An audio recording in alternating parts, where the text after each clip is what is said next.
I know you've been doing these speaking engagements a lot over the past few years. Yeah. Does it still surprise you though that people seem to hang on your every word? I mean, what is your personal reaction? Yeah, that's like super humbling. Yeah, I mean, it's super flattering. I'm super humbled by it. I, uh, I, um, I try to continue to evolve. Somebody was here that saw me at another conference and they go, oh my God, everything was different than they just saw me 2 weeks ago. So I'm very conscious about like, I always make pretend that every person has heard everything I've said. So I try really hard to do a good job with that. Yeah, but it's super flattering. I mean, it's DNA, right? Like I got lucky, like my presenting style works.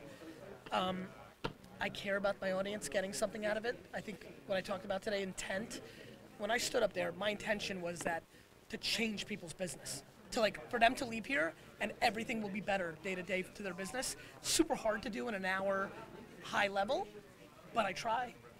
So you talked about in Crush It, putting so much time into all of this when you're first starting. At what point did you feel, okay, this is really starting to work?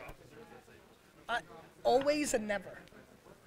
Right? Like the first person that cared about me and listened and retweeted me or replied to me or emailed me, I already knew I had it. Right? And then never. Now I get 1,000 of those a day, but I can get 10,000, right? So always and never. Getting back to when you first started doing your wine library videos, what did you do to make your videos pop?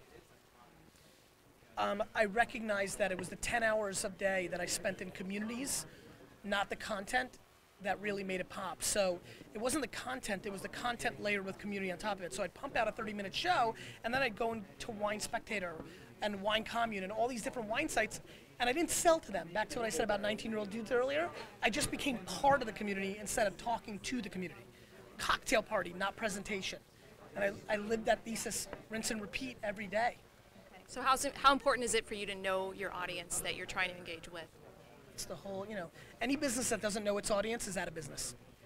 Period.